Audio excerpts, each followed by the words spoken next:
volvemos para hablar de la secuela de 300, el origen de un imperio. Título que ha surgido después de varias vueltas, porque al principio se iba a llamar Jerjes, porque es el cómic relacionado a 300 en el que se basaba bastante, se centraba bastante en la figura de Jerjes. Después creo que iba a ser 300 la batalla de Artemisa, y al final se decidieron por este título final, título corto 300-2, como podemos llamarle para abreviar en Twitter. 302. Sí, o 302, que sería más seguido, más churripuerco. En fin, Noah Murrow se encarga de dirigir esta secuela, el cual tenía una película indie anterior que no hemos visto, que se llama Smart People, y después creo que un corto para televisión en HBO, así que estamos hablando de un novato, y más en una producción de estas características a la que le sueltan un buen presupuesto. Hay que hacer también mención de que el presupuesto es, creo que al menos como 40 millones más que el de la primera. Lo cual en algunas partes se nota y en otras no tanto. Lo mismo se podía haber hecho la película, se podía haber gestionado el dinero algo mejor. Pero bueno, la película mayormente luce bien. Y muchos han dicho por ahí que aquí sí que ha hecho un trabajo este director totalmente demandado, y que Snyder, simplemente por motivos de estar con la movida de DC, no ha podido dirigir esta película, pero que realmente dirigió esta película desde las sombras. Tanto al haber estado trabajando en el guión, como haberla producido, como que su estilo visual esté muy en esta película. Aún así, tanto por el director de fotografía, que no es el Larry Fong, el que suele usar Snyder, como por el director, no acaba de estar esa chispa de Snyder, pero se acerca en determinados momentos. Y aporta tú algo sobre el tema. ¿Qué esperabas de esta secuela? Vamos a ver, yo, sobre todo por mis compañeros y amigos de los que hablé en el vídeo anterior, estaba muy preocupado porque sabía que era una secuela muy esperada, sabía que había creado mucho fanatismo y mucho respeto, porque esa es la palabra que se le tiene a la primera película, mucho respeto. Creo que había mucha preocupación, porque no repetía el mismo director, porque seguramente no iba a volver a aparecer Gerard Butler. Había pasado mucho tiempo. Exactamente. Había muchas preocupaciones, además hubo retraso también. Pero creo que ya podemos llegar a decir que hemos encontrado una segunda parte que la palabra que mejor la define es como digna. Sí.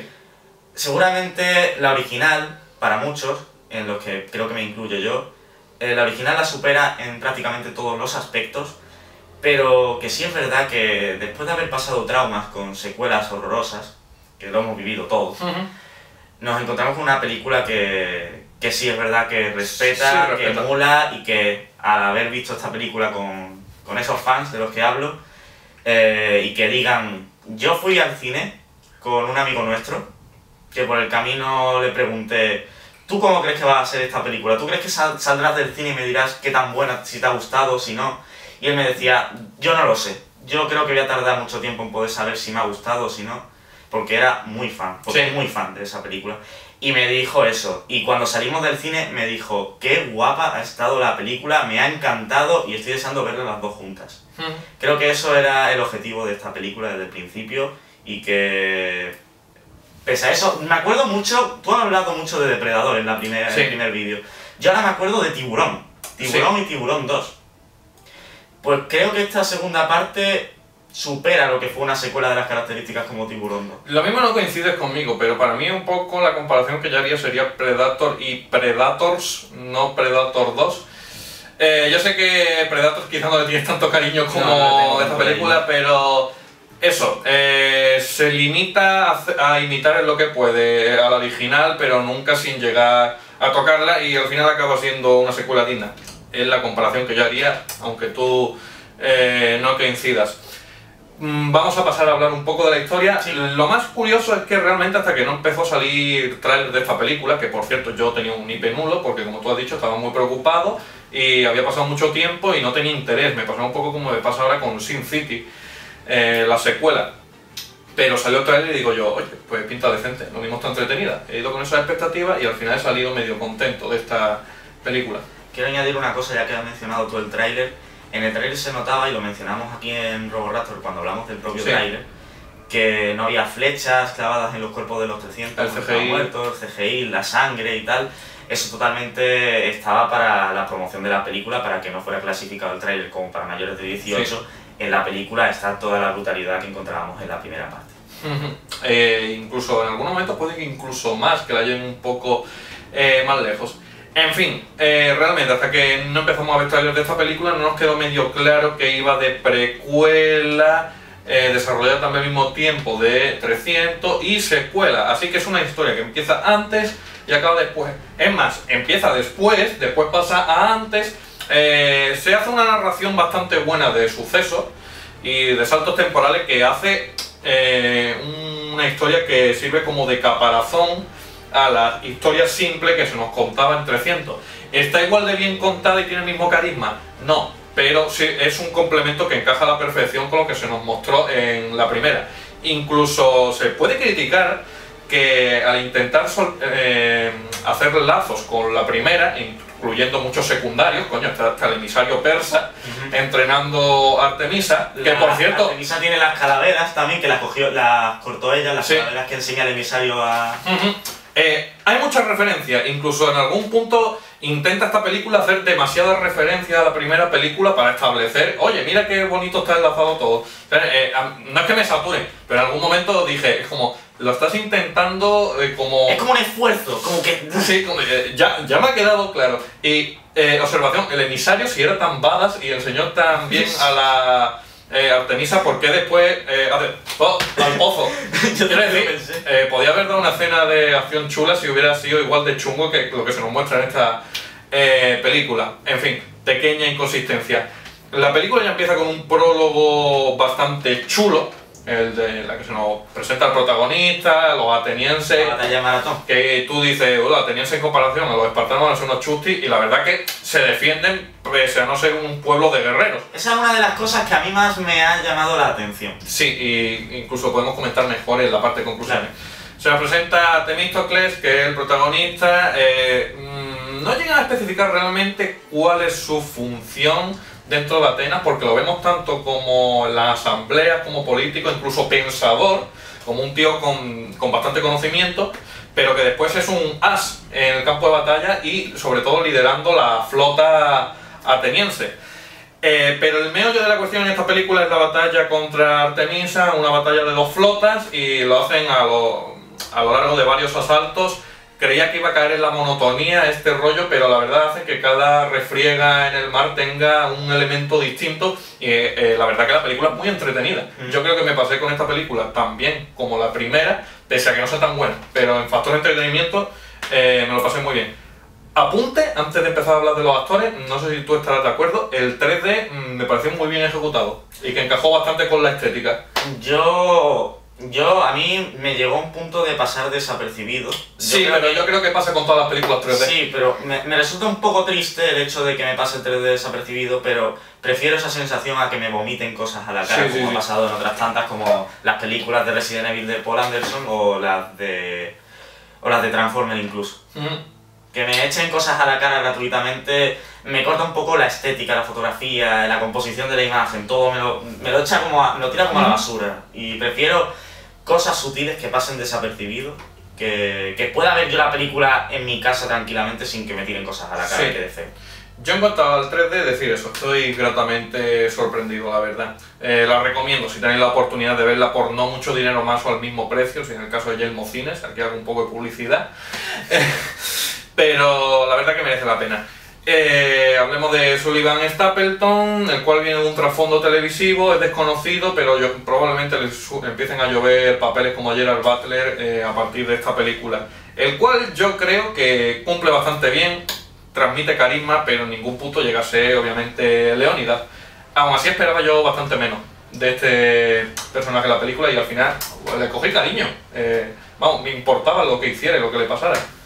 Yo, por mi parte, a mí me resultó invisible. Yo sé que partimos de una secuela de la que fue una película que su protagonista se convirtió en un icono. Y que evidentemente había una presión ahí porque el que heredara la antorcha de Leónidas era como una especie de dardo envenenado. era muy difícil que consiguiera, si tan siquiera, igualarlo. De hecho, yo creo que en esta película la que se roba el protagonismo absolutamente, y eso estamos de acuerdo todos, es Eva Green. Es la verdadera heredera de Leónidas, por así decirlo. Personaje invisible. No, es verdad que quería yo que el personaje lograra su cometido, pero quería más que por él, por lo que simbolizaba y por lo que hicieron los 300. O sea, ahí hay un... Está todo muy ligado, pero a mí el personaje en sí me resultó un poco... como que no llega. No, sí. Lo esperaba peor, aún así me cae simpático, quiero que logre lo que quiere conseguir. Esa es la definición, realmente. Pero es una pena porque había mucho peso sobre esos hombros y le costaba llegar al nivel de carisma que hacía falta, y a mí se me hizo un poco invisible.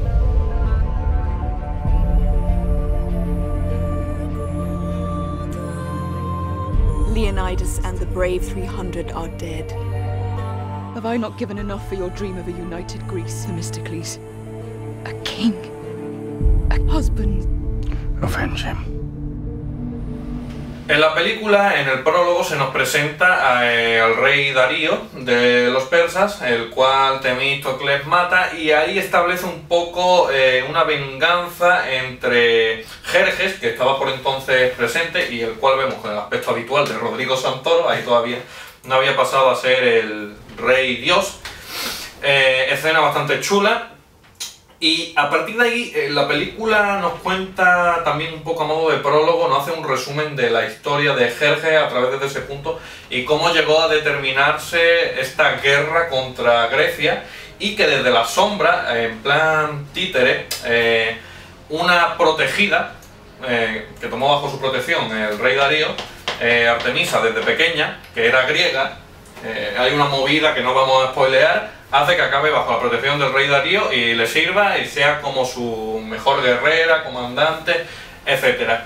Pues ella es partidaria un poco de completar la visión del rey Darío, aunque el rey Darío le dijo al hijo, mira, deja a los griegos porque son unos intratables. Pero ella dice, no, también tiene sus intereses, pero dice, no, vamos a declararle guerra a los griegos. Convence a Jerjes, y vemos este peregrinaje por el desierto, encuentra una cueva y se mete en el agua y emerge como un dios. Ahí hay una transición, obviamente, que te representa que hay distinto tiempo porque aparece en su palacio, pero realmente es algo que se deja un poco al aire y místico, no sé cómo será en el cómic, eso de que entrara en esa agua y saliera como alguien distinto, de repente súper alto, tiene ese vozarrón. Ahí entra en terreno no de exageración, sino incluso místico, y queda un poco cogido con pinza. A mí me queda un poco... ¿Y eso? Yo creo que podemos basarnos en lo que dijiste antes, que es como... Sí, epopeya, etcétera, pero eso, quizás en ese punto ya dije, quizás demasiado. En fin, de todas maneras lleva eso a una escena bastante chula, en la que dice guerra, etcétera, y eso es un poco el detonante de los eventos que ya vemos en 300. Vamos a ver a Jerjes en más escenas a lo largo de esta película, incluso en distintos contextos más relajados, tratando con Artemisa, etcétera, sin tener que actuar como alguien súper grandioso delante de Leónidas. Incluso me pareció simpático ese momento en el que vemos a alguien tan grande comiendo esa patita de pollo sí, mientras charla con Artemisa, y aquí incluso podemos meter a Efialtes, el cual no esperábamos en esta secuela porque no había aparecido nada en el marketing y a mí no me costaba que fuera a aparecer, y también tiene ahí su importancia este personajillo. Es más, incluso no ha muerto, podemos verlo en una futura secuela. Yo, de Jerjes, que era de lo que hablábamos, el caso es, Santoro consigue recordar lo que fue su famoso personaje en la primera parte. Yo creo que no perdió su toque. Sí, yo creo que la caracterización está muy bien conseguida. Lo que sucede es un poco el guión, que es más o menos por donde hace agua esta película. No tiene esas frases tan inteligentes que tenían en la primera película. No sé hasta qué punto heredará del cómic, porque se ve que en la primera sí cogieron mucho. Pero aquí no me puedo aventurar a decir, pues mira, es culpa del guionista o culpa de que a lo mejor en estos diálogos pues que no cogieron lo que a nivel de lo de la primera. Pero aún así es verdad que visualmente hereda la potencia que tuvo en la primera película. Yo creo que es un 50-50. Sí. Los diálogos igual no, pero por lo menos visualmente reconocemos al Jerjes que vimos en la primera. Podemos hablar que al final la hemos tocado al principio, nos hemos centrado más en Jerjes, incluso en Efialtes. Eva Green es la que se mete la película en el bolsillo porque es uno de estos papeles de villano, de villana, en los que el villano requiere sobreactuación. Es un villano malo, disfruta, viciosa, etcétera, y de vez en cuando a mí me agrada tener 1 o 2 villanos de este tipo al año. Si el año pasado fue Zod, que era un malo con su sobreactuación, en Avatar era el personaje de Quaritch, me gustan villanos de estos de vez en cuando. Y ella es consciente del tipo de película que está, el tipo de personaje que está interpretando, y dice, me voy a comer la pantalla, pero a base no de hacerme una actuación de Oscar, sino de hacer una actuación de que se note que disfruta siendo mala. Artemisa, y me gusta mucho lo que hace en esta película. Además que Eva Green luce genial en todos los modelitos que le pongas en la película, incluso cuando no tiene modelitos, en esa acalorada escena de sexo, que me parecía además súper simpática y súper buen trabajo del guión, porque representaba ese duelo de únete a mí, ¿no? Y el tío un poco, digamos que se la tira por coraje para decir, no me vas a seducir, te voy a hacer creer que sí, te voy a usar un poco, incluso te voy a disfrutar carnalmente, pero al final no vas a ver ganado. Ese no que le dice es el momento Leónidas de ese personaje. Sí, es como llevar un duelo en el campo de batalla a lo más íntimo. Lo que me dio un poco de pena fue que me cortó un poco el rollo la escena en la que se ven los inmortales como mirando así. No esperaba ese toque de humor de la película. Fue un toque de humor es como un punto de humor impropio, algo que te esperaría impropio totalmente. de, no sé, de unos Vengadores, algo de eso. Pero me pareció simpático. Simpático es, Sí. Lo que pasa es que se me va un poco fuera de tono. Ahí. Además viniendo sobre todo de personajes tan serios como habían sido los inmortales siempre, que transmitían un terror mortal Sí. en la primera película.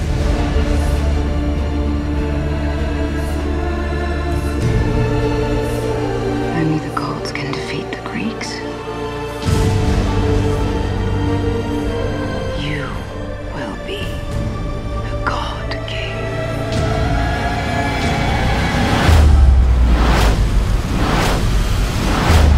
For glory's sake. War! Callan Mulvey y Jack O'Connell representan un poco en esta película el dúo padre-hijo de la primera. Aquí hay otro paralelismo, otra unión. En la primera realmente, como en otros secundarios más importantes, no nos paramos a hablar de estos personajes, pero creo que tienen este dúo padre-hijo incluso más importancia, más peso en esta secuela, así que creo que merecía la pena hablar un poco del tema. Sobre el primero, el padre, decir que vamos a ver a este actor dentro de poco en Capitán América, en un papel secundario, como agente de escudo. Viene de más o menos el mismo trasfondo que el prota, televisivo principalmente. Del hijo de ese actor, decir lo mismo. Se ha planteado para el episodio 7, era un candidato a los papeles de los jóvenes, y parece que va a ser protagonista de una franquicia que no sé si la va a iniciar Universal o qué estudio, de espionaje.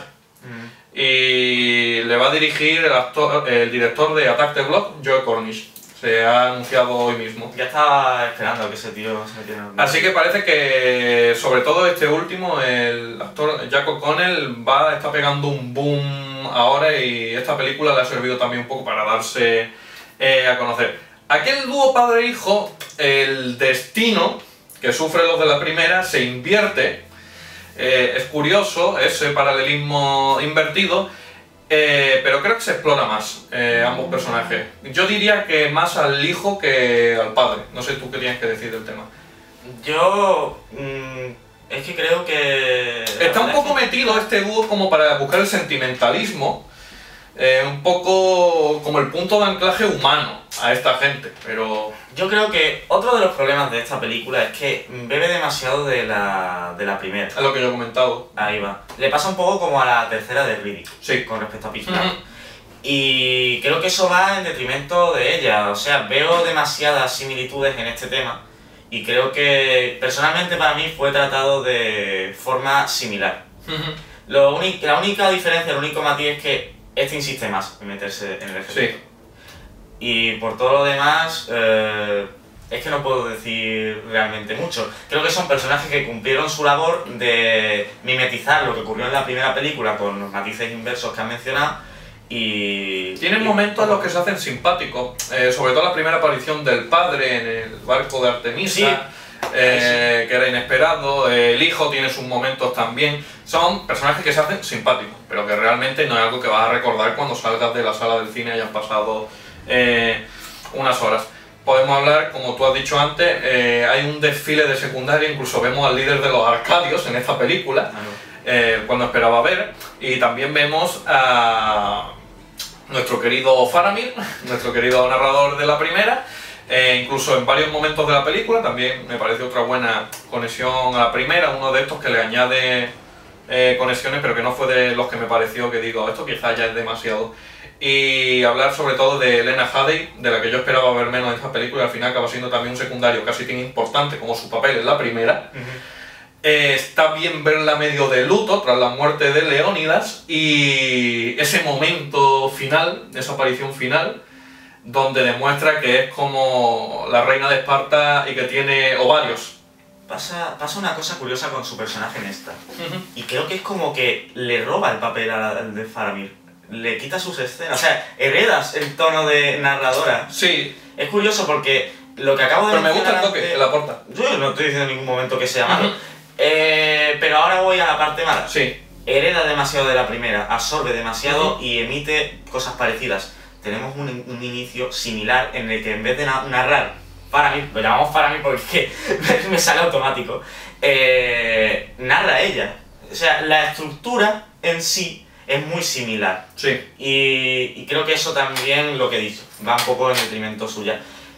Es verdad que me gusta que reafirme y volver a ver este personaje que dije que en la primera parte me encantó como chica de acción, como vimos, como dije, como Ellen Ripley o Sarah Connor. A esta actriz, como mucha gente dice, chicas de acción de estas últimas décadas, y te dicen Selene de Underworld o Alice de Resident Evil. Esas chicas no valen nada comparado con los 80, con Ellen Ripley y Sarah Connor, y creo que esta en concreto, de 300, sí es capaz de compararse con ellas en epicidad y que... Sí, porque además es madurez. Ahí va. Y me encantó volverla a ver. Es verdad que noté, fue el único personaje que noté que de verdad le pasaron los años. Sí, sí, se nota un poco que han pasado esos 7 años, aunque menos, por el rodaje. Una observación, no sobre ella ni su actuación, sino sobre el doblaje. Al principio de la película, el doblaje de este personaje, cuando está dando el discurso, lo noté muy desincronizado. No conectaba con lo que estaba viendo en la boca. Y yo normalmente no soy de los que tiene este tipo de quejas. Pero echadle un vistazo, lo que no hayáis visto, pues cuando la volváis a ver. Al principio se nota el audio un poco separado. Y ya digo que os toméis en cuenta... Me toméis bastante cuenta de lo que estoy diciendo, porque a mí estas cosas no me suelen rayar demasiado como a otras personas.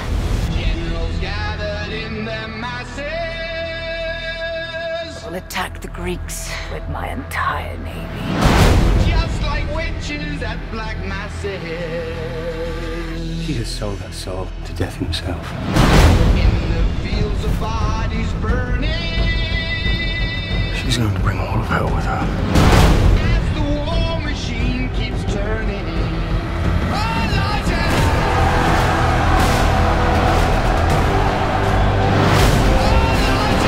Today we will dance across the backs of dead Greeks. Curiosa lección para el apartado banda sonora, que recae el peso sobre los hombros de Junkie XL, este DJ que comenzó un poco haciendo lo típico, sus remises, etcétera, pero ha trabajado ya a lo largo de muchos años en tanto en la industria del cine como la del videojuego. Principalmente en el cine colaborando, pero hemos visto que ya tiene varias bandas sonoras bajo su nombre, y esta es quizá la más destacable y más conocida. Y la verdad, yo no sabía que hubieran optado por un DJ o artista de música electrónica y remises por encima de un compositor para la secuela, y la verdad que ha hecho un buen trabajo, muy buen trabajo.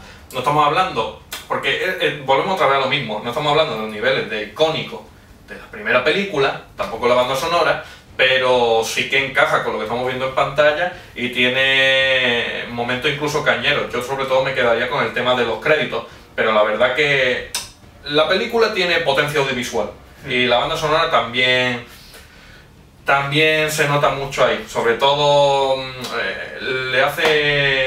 tiene mucho cariño a la percusión, etcétera. Es contundente la banda sonora. Yo diría que incluso como en ese sentido como más impactante que la de la primera, que optaba por más melodía. Tiene mucha trayectoria este hombre, tanto en videojuegos, que habíamos visto que Need for Speed había sido una de las franquicias donde más había trabajado. Y también colaboró incluso con El Caballero Oscuro, La Leyenda Renace. Sí, los Sims también, premio de videojuegos, etc. Es versátil, la verdad. Para complementar lo que acabas de decir, quiero decir que le pregunté a mi amigo ultra fan de 300 qué le había parecido la banda sonora, había temas reminiscentes o... Porque yo solamente había visto la película una vez, hasta que luego la volví a ver después en otro revisionado. Él no encontró ningún tema que fuera familiar para él, pero sí es verdad que para él cumplió la exactitud y conseguía, que creo que tiene mucho mérito, conservar el ambiente tono 300, llevarnos de nuevo a lo que dijimos en la primera, tono moderno, con cosas clásicas. E incluso más moderna esta puede. Seguramente. Yo es que recuerdo mucho la escena de los barcos de la primera, que mezclaba con guitarra eléctrica. Y en parte representa bastante el paso que ha habido de 7 años y cómo ha cambiado un poco la música, cómo sería la banda sonora de 300 si se compusiera ahora, creo yo. También ha adoptado más elementos modernos y estoy muy de acuerdo con lo que tú has dicho de nuestro amigo. No hay tema realmente que se te quede en la cabeza reminiscente a la primera, de los cuales quizás he echado en falta que recuperar algún temilla, etcétera. Es más, incluso hay un momento en una parte de la película que digo, recuerdo esto, pero es como un parecido casual y no acaba desembocando lo que yo esperaba y digo yo, oh mierda. Aún así cumple y sobre todo el tema principal, el de los créditos, está bastante bien. Voy a hablar un poco de lo visual, que seguramente tú tengas algo que decir también. Decir que en el aspecto de las batallas navales y las ambientaciones, sobre todo esa primera aparición sobre la ola gigantesca que mencionamos en la anterior crítica de la primera película, se vuelve a jugar con lo de contar una epopeya y no la historia que pasó realmente, y se exagera lo de la batalla, que puedan estar tan panchos en medio de esas tormentas, en medio de esas olas, y todo eso hace que gane puntos enteros la película en lo visual, porque no se limita a recrear batallitas de la primera, sino que lleva a otro territorio lo que es la batalla y nos aporta cosas frescas e incluso originales. También tenemos la escaramuza esa con el fuego, etcétera. La verdad que es muy entretenida y en esos momentos la película se pone bastante cañera. Sí es verdad que, sobre todo por el final, noté en 2 o 3 planos el agua como un bajón de calidad con respecto a otras partes. Dije yo, uy, esto ya es nivel videojuego de gráfico alto. En algún momento me rechinó con, por ejemplo, la primera escena del agua, que ahí sí que lucía bastante bien. Y también mención especial a la primera escena, me pareció muy chula. Esa bajo la lluvia, bajando por la colina. O sea, visualmente la película no tiene tantos planos icónicos como la primera, no exprime tanto su presupuesto, pero sí que luce bien, la verdad, sí que luce bien, y yo creo que el director era consciente de que tengo que vender la estética de la primera escena, y en la primera escena exageran mucho la cámara lenta, etcétera, para decir, oye, que la nuestra también mola visualmente. Es como para decirle a los fans, tranquilos, sí, tenemos esto. Relajad, tenemos momentos chulos. Es mejor mostrárselo en las primeras escenas para que estén tranquilos en la butaca, que mostrárselo más tarde que están preocupados. Es como, tenemos incluso un caballo aplastando de la cabeza a un soldado persa, o sea, tenemos violencia, tenemos cámara lenta, la película mola en ese aspecto. Y es lo que hemos dicho, bebe quizás demasiado de la primera, intenta hacer quizás demasiadas referencias por minuto en algunos momentos. Es eso, intenta buscar su identidad en algunos apartados y lo que emula, y sabe que puede emular bien, lo hace bastante bien. La batalla, la estética, está el impacto audiovisual, pero le falta esa chispa, le falta ese carisma y quizás vive demasiado a la sombra de la primera. Así que para mí es mejor de lo que esperaba inicialmente, así que en ese sentido es satisfactoria, salí contento del cine, satisfecho, pero por eso, porque no lleva unas expectativas muy altas. Cualquiera que se espere encontrar la primera de 300, probablemente, a no ser que sea muy fanboy, va a salir decepcionado. Y quizás por eso las notas están bailando, pero por lo general el consenso parece ser más o menos por el que ando yo. Una película satisfecha, que ha salido en una buena fecha y eso le viene bien en taquilla porque no hay mucha más competencia importante, y que sirve bien para calentar de cara a estrenos más esperados, o blockbusters más cortos, que puedan ser ahora Capitán América, Godzilla, etc. Yo creo que es tu típica película blockbuster de mayo, de pasable alto, recomendable bajo. Yo me voy a quedar con un pasable alto. La he disfrutado en su justa medida, pero eso, vive en la sombra de la primera.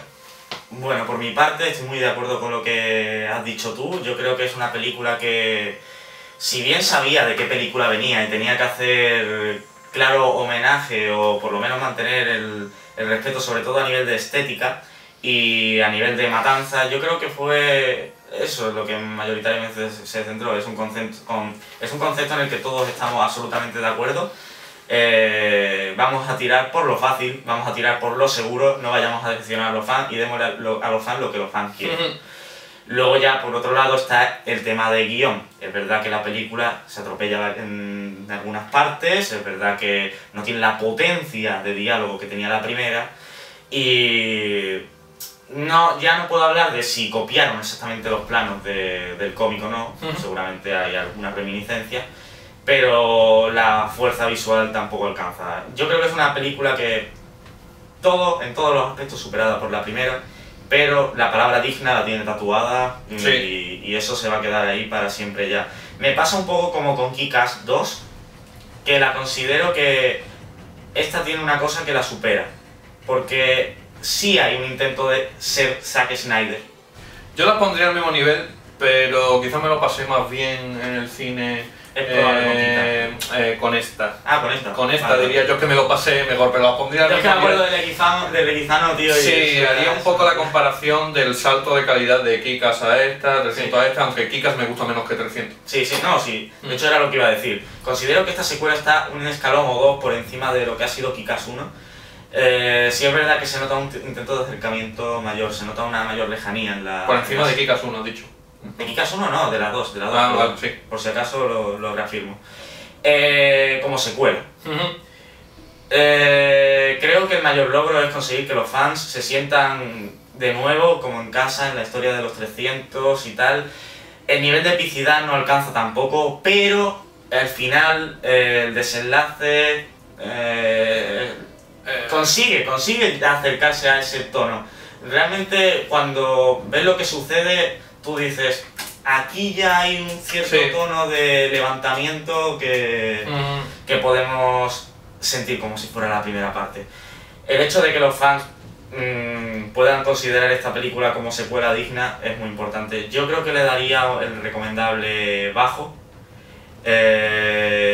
y que mientras siga habiendo secuelas como esta podemos estar tranquilos. Mucha gente tenía mucho miedo y creo que secuelas de la mano de este director que lo único que necesitan es, teniéndolo ya asegurado lo del tema violencia, tema pelea, cubriendo un poco mejor el tema guión, podemos tener una trilogía bastante buena. Sí, la trilogía, la tercera parte se podría encajar perfectamente entre el nivel de esta y el de la primera, con que le ofrecieran un poco más de mismo y ojalá no tengamos que esperar otra vez 7 años para cerrar la conclusión, porque además que acaba en un cliffhanger puro y duro. Quiero decir una cosa más, y es que lo que quizá a nivel de guión sí más me haya gustado, dejando a un lado lo del tema de los diálogos y tal, es que lo del tema de precuela, durante y amplían mucho la historia. Y además, pocas películas las hemos visto con este estilo, así que consigue una cierta diferenciación.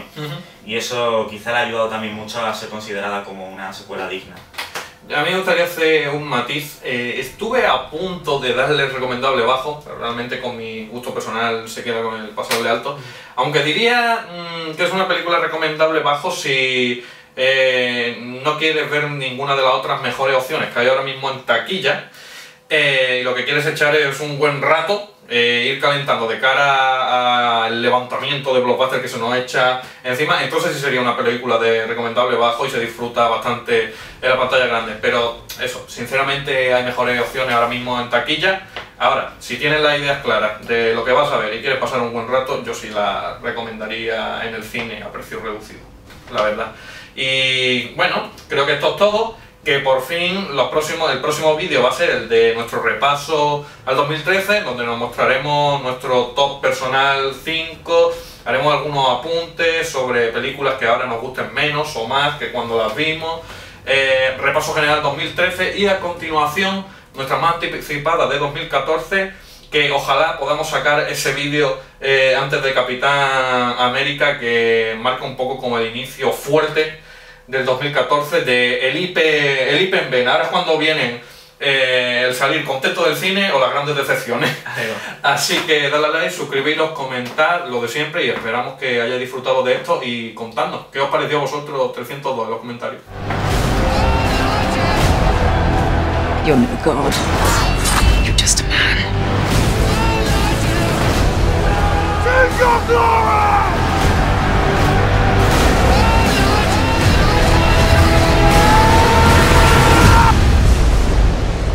Let it be shown, we chose to die on our feet rather than live on our knees!